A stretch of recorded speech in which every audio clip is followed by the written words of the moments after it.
EFNOTE have just revealed the full specs of their EFNOTE 7 kit not too long after revealing the EFNOTE 5X and the 3X. I've not really covered them that much on the channel since the initial reveal at NAMM 2020 and my 2020 end of year roundup, partly because I haven't really had a great deal to say about it up until now, especially since I've not been able to try any of their kits myself. But this new reveal is something that I've personally been waiting for, so let's take a look at the new EFNOTE 7 kit, and I'm going to round up my thoughts on what I think EFNOTE are getting right and a couple of things that are a little bit concerning. So to begin with, they've stuck with the same finish from the original EFNOTE 5 kit, which makes sense I suppose for things like add-ons and whatnot. I really like the finish that they're using on the EFNOTE 5X kits, and I wouldn't be surprised if there's a 7X kit down the line using the same finish. This is EFNOTE's top tier kit so far, and it's really good to see that reflected in the kit sizes. There's a 20-inch kick drum, a 14-inch snare drum, a 14-inch hi-hat, a 16-inch crash, and a whopping 20-inch ride. This is the thing that I know a lot of people have been looking forward to, and if their cymbals play as well as the reports that I've read say that they do, I bet that will be a joy to play on. So these are all great, and I think this is exactly what they needed in order to compete with Roland's VAD line and other kits like that. Their ethos is clearly the same kind of simplicity and acoustic replication that was the driving force behind ATV's direction. Having a range of kits that goes from decent sized pad kits with the 3 Series through to bop style kits with the EFNOTE 5 and 5X, up to pretty much a full-size acoustic kit with the EFNOTE 7 falls in line perfectly with that approach. When you couple that with their focus on what sound like decent quality acoustic style sounds, I think that they're really nailing their target there, and it's great to see it. The first downside that I noticed when taking these photos at face value is that they're not including the splash cymbal that comes with the EFNOTE 5. I can only assume that this is a price point decision. They haven't revealed the price yet as far as I can see, but having a higher end model that actually loses a pad compared to the next step down isn't great. Then we get to something that I haven't mentioned yet. The tom sizes are where things get a little bit weird. They've gone with an 11-inch rack tom and a 15-inch floor tom here. In isolation, this doesn't sound terrible, nearly full-size acoustic drums to match the larger kit aesthetic. And the plus side to this 15-inch floor tom pad is that this is the largest pad that any of the major manufacturers currently offer. To some degree, it's quite difficult to criticise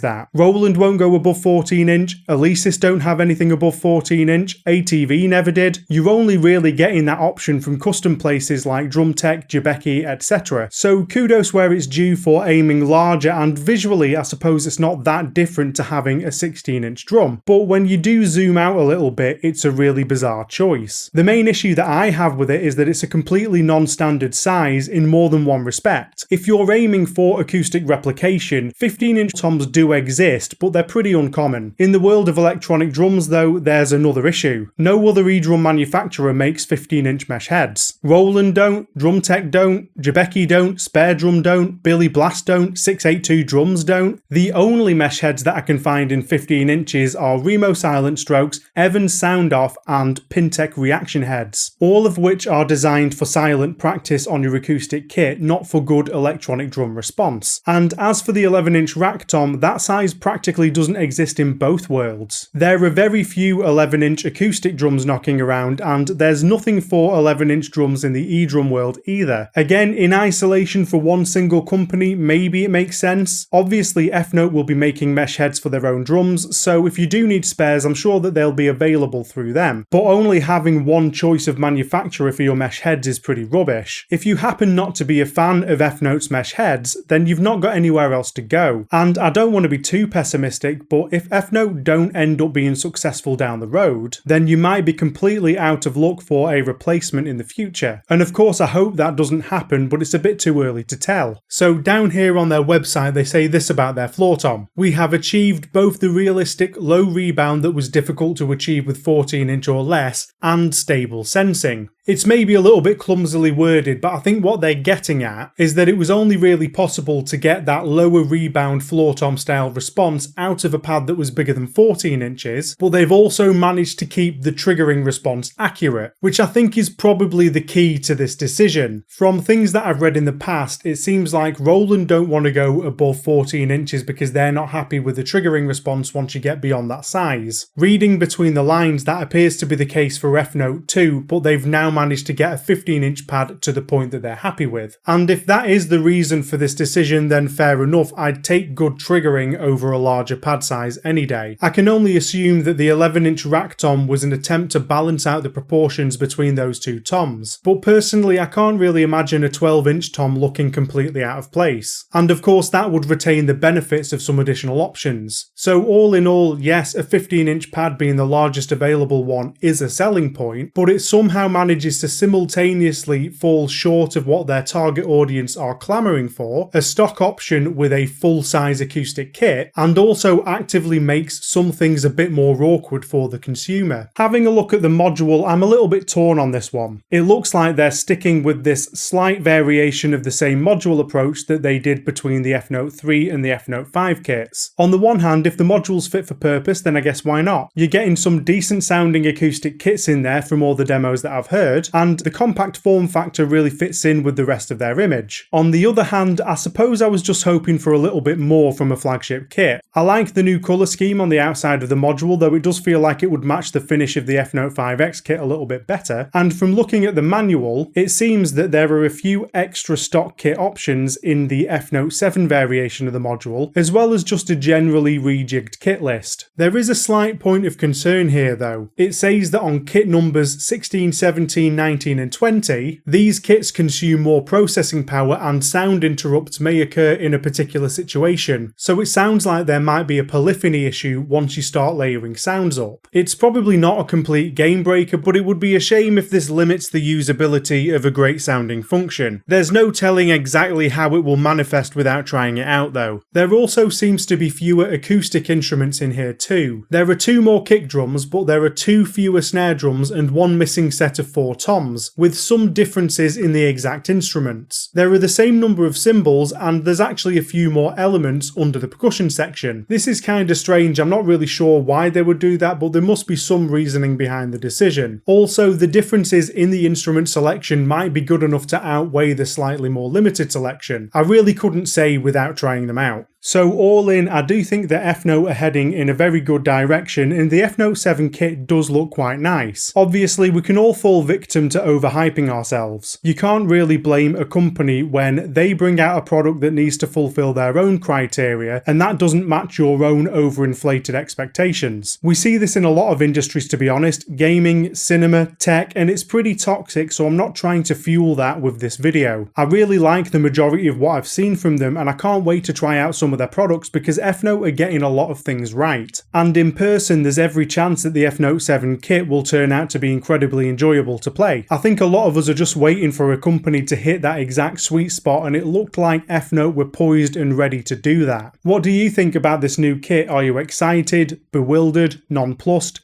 Let me know down in the comments. If you want new kits or samples for your electronic drum module, don't forget to check out my store at thedrumworkshop.com. Go check out any of the other videos on this channel, and above all, enjoy the rest of your day. I'll see you in the next video. Cheers!